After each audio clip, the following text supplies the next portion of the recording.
Kia ora, ko Stephanie toka ingoa, haere mai, welcome to Adaptive Go. Today we're going to look at kitchen tips and what you can do to make sure that you can get the meal done in time for dinner and still feel okay at the end of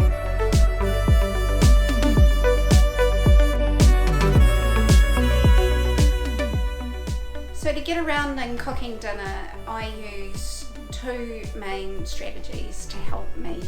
The first is pacing, which is about stopping that boom and bust where you overdo it and then you just sort of bust and break and end up lying on the couch too exhausted.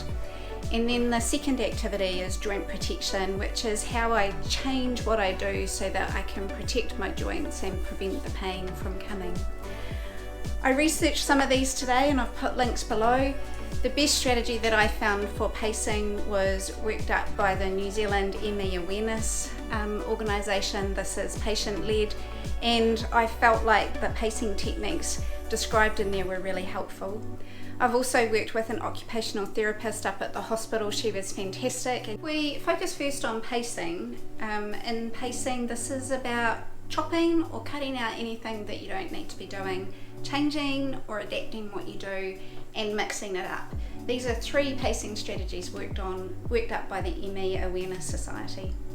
With regards to the first one, chopping, there's two strategies in here that really work for me. The first is stopping doing any unnecessary activities. I use this a lot. I don't peel my veggies anymore, which is yay good for the environment, but also a way of cutting out unnecessary tasks in the kitchen. While the not peeling veggies is good for the environment, I also buy my meat cut and grated cheese in a bag. These are lifesavers for me, but I recognise they are a bit of a trade-off around cost and also effect on the environment. So the other pacing activity around chopping or cutting things out is whether you need to do all of it. Yeah, I got my kids to help me in the kitchen from a very early age. The kids were 9, 7 and 4. Even my 4-year-old was able to do a couple of tasks at 4-year-old level jobs, of course, and he learnt lots, and even just the 1 or 2 jobs that he did was really helpful. It might be that you're able to get your family to help you work on it earlier the previous day, or you might be able to get some help and support from a support services agency. So the second pacing strategy is to change or adapt what you do so that it causes less fatigue or less pain. Me, I bought a saddle chair. I've got lino on the floor and it moves really easily, and when I'm sitting on it I can pull right up to the kitchen bench just like I'm standing. The other techniques that you could do here is a rubber mat on the ground to soften or cushion your feet. So the second piece of equipment that I use in the kitchen to reduce fatigue and pain is my trolley. It's a long way from my bench to my fridge and my pantry. So to reduce some of that walking, I load up my trolley with everything I need and then I wheel it over to the kitchen bench. So the other way of looking at adaptive equipment is using things like good grips. I really like these. They make everything a little wider and easier to grip onto, and the handles are just a little bit thicker and easier to use. A cheap solution that we came up with is a bike in a tube, and we wrap that around a lid. When I need to open something, it gives really good grip, and also it widens the lid that you're opening so that it's easier to open. Really useful because it fits around everything. Scissors, always use scissors for everything. So potato chips, you know, it hurts and you're pulling on the bones and tendons, so scissors for everything. It's much easier. And then the last thing I wanted to show you was when I'm slicing cheese, I've stopped using a knife and I use the side of the cheese grater, and then I get 3 slices for 1 slide down the cheese grater. So I bought a food processor a few years ago, and it's been invaluable for helping me in the kitchen. I always leave it set up on the bench because it's got a very heavy base. About 6 months ago, my first food processor died, and so when I bought my next one, I bought a higher spec quality one. If you can afford it, I highly recommend that you get a better spec food processor. The blades are sharper, and the cutting, they can do way more cutting. So this food processor will dice and cut potato chips and yeah, all sorts of things, which is so helpful because it really reduces the amount of cutting time with a knife. So I'm going to show you coleslaw. I gave up on making coleslaw for the kids because it was just too hard, but raw foods is really good for you, and the food processor lets me keep doing that.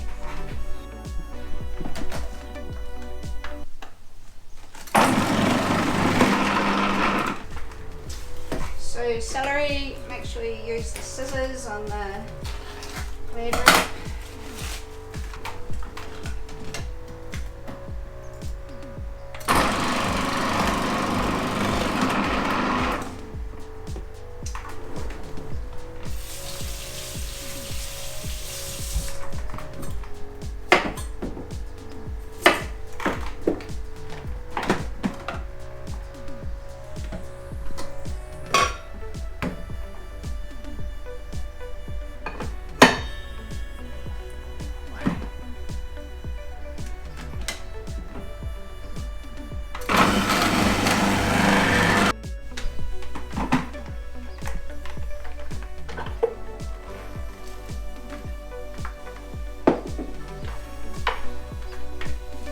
Ta-da! Lovely chopped coleslaw, way easier than what I could have done.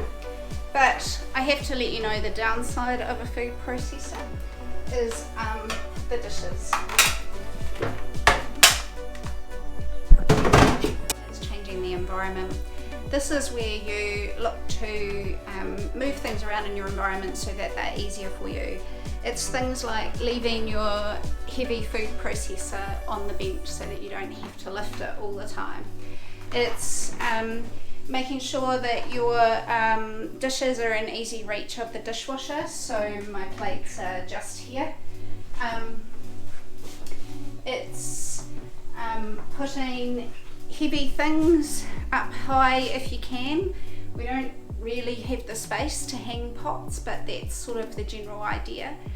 We moved our spice drawer to a drawer rather than a pantry, and we've got all our drinks and coffee cups close to the dishwasher and the kitchen bench. So it's just about setting your kitchen up in a way that's going to work for you and reduce some of your fatigue.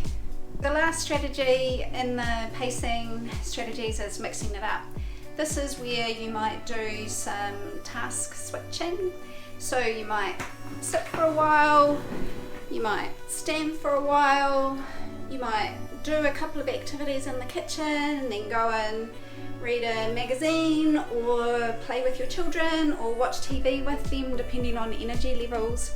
You stop before you get too sore or in too much fatigue. And one of the ways that I used to manage this was sort of trying to pace some of the things through the day, or starting something the night before, or asking my husband to do a little bit of something for the next meal prep. So we've talked about pacing activities, and then the next activity that I used a lot to help with pain and fatigue was joint protection. This is where you're sort of really trying to look after the joints and the tendons in your hands so that they don't get too sore. So I'm just going to run through a few tips that I use to protect my joints. The first is I pretty much have a knife for every occasion. And I make sure that, well, I ask my husband very sweetly to make sure that they're always sharp for me to use, which reduces the pressure on these bits of my hands. I did try a knife with a grip like this, but didn't work for me. I just couldn't get enough leverage. It was harder to cut, but you know, give it a go and see how it works for you. So for a long time we just stopped eating pasta because I couldn't manage the pots, and when the occupational therapist came to see me, she showed me some tips for pots, and now my children are much happier because they get their fix of pasta. So what you do with a heavy pasta pot is you don't lift, you slide it onto a mat, and then you slide it to the sink, and then you use the mat to drain all the pasta into a colander. And then I don't have any cooked pasta to show you because I'm not a chef. And then, you know, you shuffle out the pasta and put it back in the pot, and then tip whatever sauce you want over the top. Heavy pots, it helps to have double handles, and obviously this pot's not hot, but if it was hot you'd use a tea towel on this side, or a thermal grip so that you don't burn yourself. Again, you just slide the pot so you're not lifting and hurting your joints, and then you can put it onto you can buy rubber mats to stop them from slipping, but I find that a tea towel works for me, and it's cheaper than buying more equipment. And then when you want to drain something, you just keep the lid on like this, and then you just tip, and all the weight of the pot is on the bench, and so you can drain your veggies. Your kettle, a lot of kettles come with a handle on the side. They're quite hard to lift up, and that sort of pressure puts a lot of pressure on this part of your hand. So if you get a kettle with a handle over the top, then you can pick it up and then use your hand under the side to tip and pour. You can buy a kettle holder that will tip and pour, so they might be quite handy. What I'm saving for though is one of those taps that you just push a button and it comes out hot. I have moved away from plastic squeezy bottles because squeezing the dishwashing liquid detergent can hurt my hands, and also the plastic bottles aren't very good for the environment. So I've moved to a bar of soap and a cage, and you just run it under the tap like that, and it makes lots of gorgeous bubbles, and then you can wash your dishes. I also found when I was shopping for wooden brushes rather than plastic ones, I found a scraper, and this has such a good find in terms of protecting joints when you're doing the dishes. You just use it and scrape the worst of it off, and it just, the way it fits in your hands and the type of action that you use, it's so much better than scrubbing with a scrubbing brush or a pot mint. So highly recommend a scraper. These are my ideas and my tips around how I pace and look after my joints in the kitchen. I hope they've helped you, but please share your ideas and comment on this video. It's really helpful for other people who are watching this video to find out what works for you. And what works for me doesn't work for everyone. So if you find that something I've recommended doesn't work, please let us know. If you like these videos, or this one in particular, please subscribe and hit the notification button so you know when I've got a next one out, and I'll see you in the next one soon.